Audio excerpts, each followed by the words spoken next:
கர்த்தருடைய நாமத்துக்கு மகிமை உண்டாவதாக. Praise be to the holy name of the Lord. ஆசீர்வதிக்கப்பட்ட கன்வென்ஷனை இந்த இடத்திலே தந்தபடியால் அவரை ஸ்தோத்திரிக்கிறேன். Even this time too, even in this year, the Lord has granted us a blessed convention in this place. For that we praise God. இந்த convention கூட்டங்களிலெல்லாம் கர்த்தர் நல்ல ஒரு தேவ சமூகத்தை நமக்கு தந்தார். In all these meetings of this convention, the Lord gave a great presence of God. அவருடைய வார்த்தைகளை ஆசீர்வதித்து தந்தார். The Lord blessed His word and gave unto His people. அவருடைய வார்த்தைகள் ஒவ்வொரு இருதயங்களிலும் விதைக்கப்பட்ட விதைகளாக இருக்கின்றன என்றுதான் நான் சொல்லுவேன். And I could only say the word of God or the seed which is being sown in the heart of the man. அநேக மற்ற சபையில் இருந்துள்ள ஆட்களே இந்த வசனத்தை கேட்க கர்த்தர் கொண்டு வந்தார். The Lord has enabled the believers from other church even to come and hear the word of God. கர்த்தர் தாமே அவர்களையும் கூட இந்த சத்தியத்தின் பாதையிலே வழி நடத்துவாராக. Let the Lord also guide even them in this path of truth. கடைசி நாட்களா இருக்கிறபடினால் நம்முடைய பிரயாசங்கள் ஒன்று வீணாய் போகாது.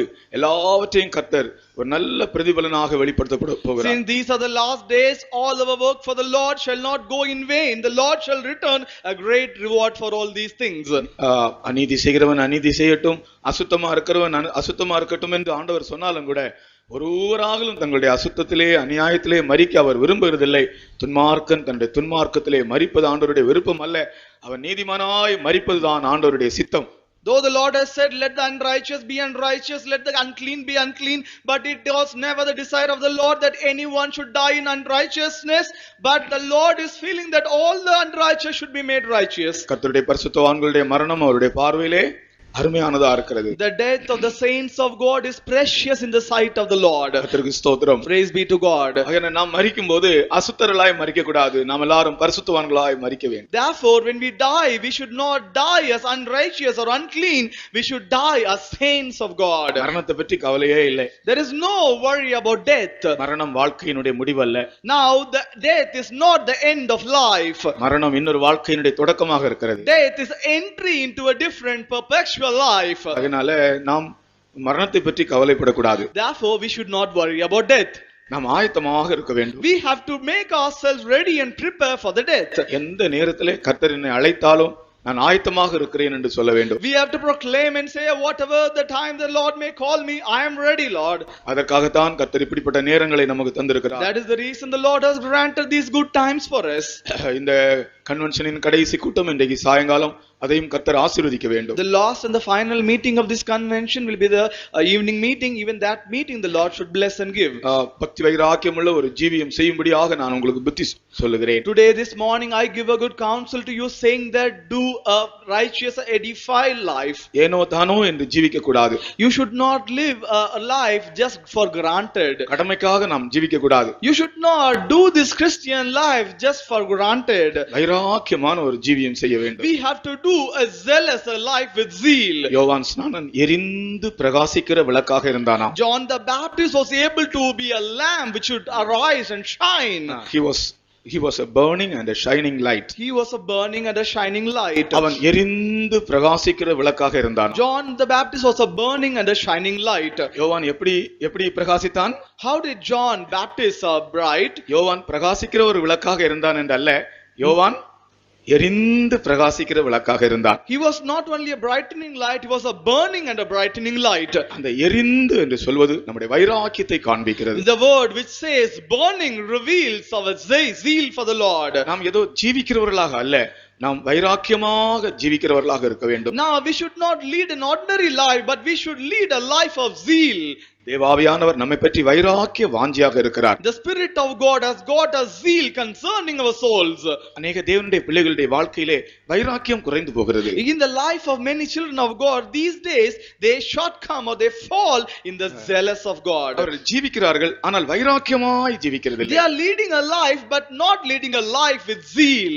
இனியுள்ள நாட்களிலே நாம் வைராக்கியமாக ஜீவிக்க தீர்மானம் In பண்ணுவோம். the days to come, let us take a resolution that we may lead a life of zealous in the Lord. இந்த உலகத்தில் உள்ள ஒன்று நம்மோடு வராது. Nothing of this world will pursue our life. ஆனால் நமக்கு தேவன் தந்திருக்கிற ஆவிக்குரிய ஆசீர்வாதங்கள் தான் நம்மோடு வரும். But the spiritual blessing, the divine blessing what the Lord has granted in our life will pursue. ஆண்டவர் உங்களுக்கு கொடுத்திருக்கிற வீடுகளோ, ஆண்டவர் உங்களுக்கு கொடுத்திருக்கிற கார்களோ, ஆண்டவர் உங்களுக்கு கொடுத்திருக்கிற பிள்ளைகளோ ஒன்று உங்களோடு இந்த பூமிக்குரிய ஆசீர்வாதங்கள் ஒன்று உங்களோடு வராது. The house the Lord has granted you, the car that the Lord has granted you, or even your children what the Lord has granted you, none of these earthly blessings will pursue you. ஆனால் நாம் ஆவிக்குரியவர்களாய் ஜீவித்தால், ஆவிக்குரியவர்களாய் நம்முடைய பிள்ளைகளை வளர்த்தால் கடைசி வரைக்கும் அது நம்மோடு கூட வரும். But if you can live a spiritual life, if you are able to bring up our children in a spiritual manner, it shall lead us unto the last day. பூமிக்குரிய காரியங்கள் ஒரு பெரிய விஷயமே அல்ல. These earthly things are not a great things at all. ஒரு மனுஷன் பூமிக்குரிய காரியங்களை பற்றி எனக்கு ஆண்டவர் இப்படி செய்தார் அப்படி செய்தார்னு சொல்லி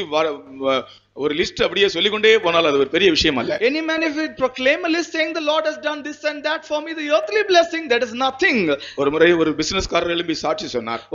One occasion a businessman rose up and he gave a testimony. எனக்கு அங்கே 4 ஃபேக்டரி இருக்கிறது, இங்கே 5 ஃபேக்டரி இருக்கிறது, எனக்கு கர்த்தர் இப்படி ஆசீர்வதித்தார், எனக்கு அங்கே இப்படிப்பட்டதான வேலைக்காரர் இருக்கிறார்கள், எனக்கு கீழே இப்படி வேலை செய்கிறார்கள், இப்படி எல்லாம் அவர்கள் அடுக்கிக் கொண்டே போனார்.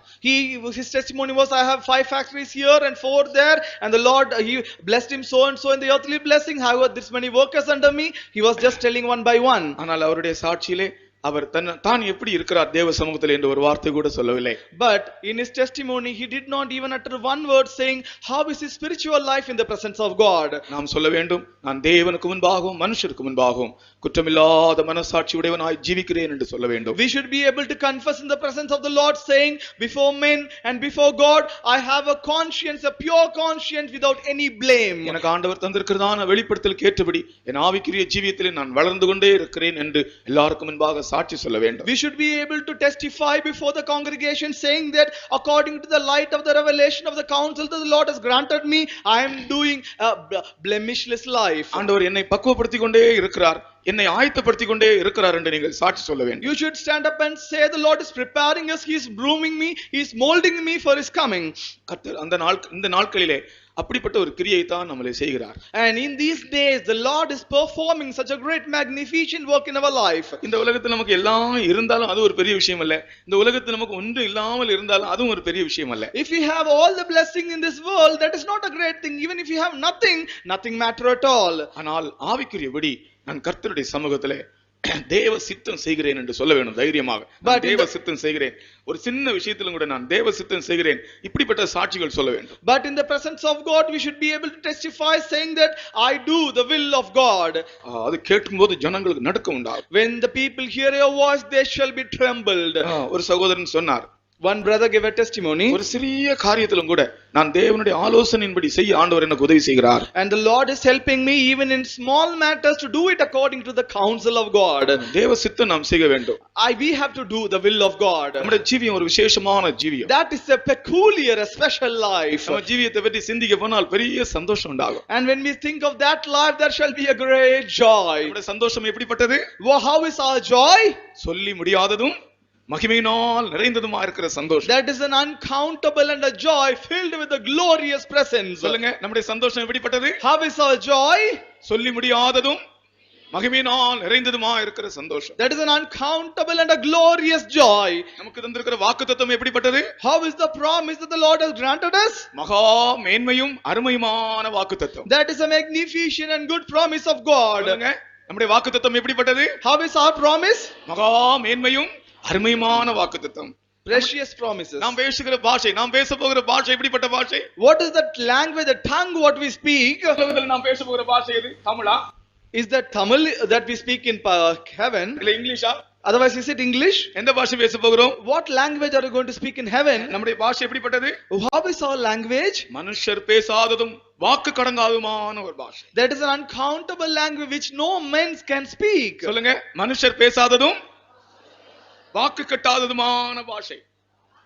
There in the scripture 2 கொரிந்தியர் 12:2-3 அங்கே அப்போஸ்தலனாகிய பவுல் அங்க பரலோகத்துக்கு போனபோது 3ஆம் வானவருக்கு எடுத்துக்கொள்ளப்பட்டார். அங்க போனபோது அங்க பேசப்பட்ட பாஷை என்ன பாஷை? when Saint Paul the மனுஷர் பேசாததும் வாக்கு கட்டாததுமான பாஷைகளை நான் பேச கேட்டேன். வாசிங்க, நம்முடைய பாஷை எப்படிப்பட்ட பாஷை? சொல்லுங்கள். How is our language? எப்படிப்பட்ட பாஷை? How is our tongue? மனுஷர் பேசாததும் this tongue no man can speak. வாக்குக்கு எட்டாததுமான பாஷை. That is the precious language, and this language no one can tell. அந்த பாஷை பேச விரும்புறவங்களா கை எடுத்துங்க பாருங்க. Although have a desire to speak that language. கர்த்தருக்கு ஸ்தோத்திரம். Praise be to God. அது எப்ப பேசுவோம்?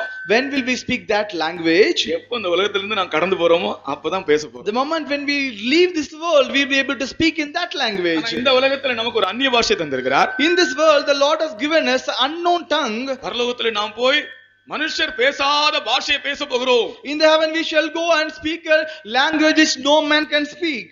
இனி நம்முடைய மகிமை எப்படிப்பட்ட மகிமை சொல்லுங்கள். Now henceforth, how is our glory? நம்முடைய மகிமை நித்திய கன மகிமை.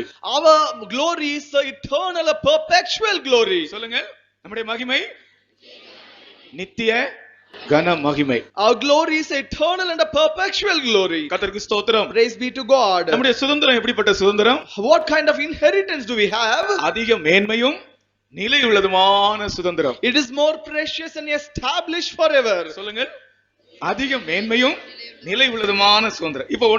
இப்ப தொடக்கத்துல இருந்து நம்முடைய சந்தோஷம் How is our joy? சொல்லி முடியாததும் மகிமையால் நிறைந்ததுமான சந்தோஷம். நம்முடைய வாக்குத்தத்தம் மகா மேன்மையும் அருமையுமான வாக்குத்தத்தம். நம்முடைய பாஷை மனுஷர் பேசாததும் வாக்கு கெட்டாததுமான பாஷை. நம்முடைய மகிமை நித்திய கன மகிமை. நம்முடைய சுதந்திரம் அதிக மேன்மையும்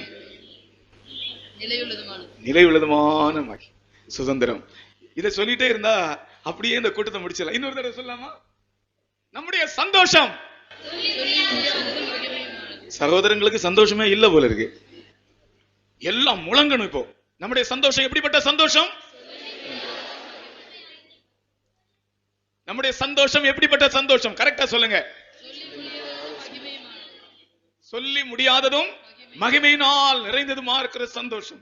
நம்முடைய வாக்குத்தத்தம் மகா மேன்மையும் அருமையுமான வாக்குத்தத்தம். நம்முடைய பாஷை மனுஷர் பேசாததும் வாக்கு கெட்டாததுமான பாஷை. நம்முடைய மகிமை நித்திய கனம். நம்முடைய பாஷை எப்படிப்பட்ட பாஷை? நம்முடைய மகிமை எப்படிப்பட்ட மகிமை? நம்முடைய சுதந்திரம் எப்படிப்பட்ட சுதந்திரம்? நிலையுள்ளதுமான சுதந்திரம். இத சொன்ன நமக்கு எப்படி சாப்பாடே தேவையில்லை. பிரியாணியும் வேண்டாம், ஒண்ணு வேண்டாம், சாப்பாடு வேண்டாம், தண்ணி வேண்டாம், குடிக்க. மோசே 40 நாள் மலையில இருந்தது போல அவனுக்கு புசிக்கவும் இல்லை, குடிக்கவும் இல்லையா. எவ்வளவு சந்தோஷம் பாருங்க. இப்படிப்பட்ட ஒரு பாக்கியகரமான ஒரு வாழ்க்கைக்காகத்தான் ஆண்டவர் நம்மை அழைத்தார். The Lord has called us, all of us, for such a great, most privileged life. அதற்காகத்தான் இந்த நாட்களே நமக்கு ஒரு ட்ரெய்னிங் பீரியட் போல இந்த நாட்களே ஆண்டவர் நம்மை வைத்திருக்கிறார். Therefore the Lord is leading us through a course such that we may be trained. இந்த நாட்கள் நம்முடைய வாழ்க்கைக்கு ஒரு ட்ரெய்னிங் பீரியட் போல, ஒரு பயிற்சி காலம் போல. These days are a period of course where we are being trained by the Lord. ஆகையால் நீங்கள் எல்லாரும் நம்முடைய ஜீவியத்தினுடைய வருங்காலத்தில் நாம் எப்படி இருக்க போகிறோம் என்று நல்ல அறிவுள்ளவர்களாக இருக்க வேண்டும். Therefore we must all have a good knowledge concerning our forthcoming life. ஒரு ஆள் நான் சொன்னேன், நான் அங்கே சென்டர் ஃபெய்த்தோமில் பிரசங்கம் பண்ணும்போது போன வாரம் சொன்னேன், ஒரு ஆளை கொலை செய்யும்படியாக ஆட்கள் பிடித்து கொண்டு போய்விட்டார்கள். In the last week, my sermon in the Center Faithom, I heard saying that one man was caught for he to be murdered. அந்த விசுவாசி, he is a believer, நல்ல விசுவாசி, he is a very good believer, நல்ல ஒரு தேவ பக்தி உள்ள மனுஷன். he is a more devout and a pious man. கத்தியை அவருடைய கழுத்திலே வைத்து உன்னை கொல்ல போகிறோம் என்று சொன்னார்கள். Keeping the knife on the throat, they said that you are going to be killed. அவர் சொன்னார், நீங்கள் என்னை கொன்று போடுங்கள், நான் அடுத்த நிமிஷத்துல இயேசுவோடு இருப்பேன் என்று சொன்னார். He said, you can kill me, but the very next moment I'll be found with Jesus. எவ்வளவு நம்பிக்கை பாருங்க. What a great hope. அதான் நம்முடைய ஜீவியம். நம்மை கொன்று போடட்டும். Yeah, this is what our life is. Let them kill us. ஆத்துமாவை கொல்ல வல்லவர்களாய் இராமல் சரீரத்தை மாத்திரம் கொல்ல வல்லவர்களுக்கு நீங்கள் பயப்பட வேண்டாம். Need not fear the one who got the might only to kill your body, not the soul. ஆத்துமாவையும் சரீரத்தையும் நரகத்திலே அழிக்க வல்லவருக்கு பயப்படுங்கள். Fear the Lord who is able to destroy both your body and soul in the hellfire. ஆகையால் இந்த நாட்களிலே நாம் வரப்போகிற அந்த நித்தியமான பாக்கியகரமான காரியங்களை நினைத்து நினைத்து நீங்கள் சந்தோஷப்பட வேண்டும். Therefore these days we have to be joyful and rejoice in the presence of God, looking into the forthcoming glory and joy. அது மட்டுமல்ல, அந்த ஸ்தோத்திர ஜெபத்தை குறித்து ஒரு வார்த்தை சொல்லுகிறேன். Not only that, I would like to say one more word concerning the early morning praising. இந்த ஸ்தோத்திர ஜெபத்தை நாம் நன்றாக ஆயத்தத்தோடு தேவ சமூகத்திலே சுத்திகரிப்போடு நடத்தினால்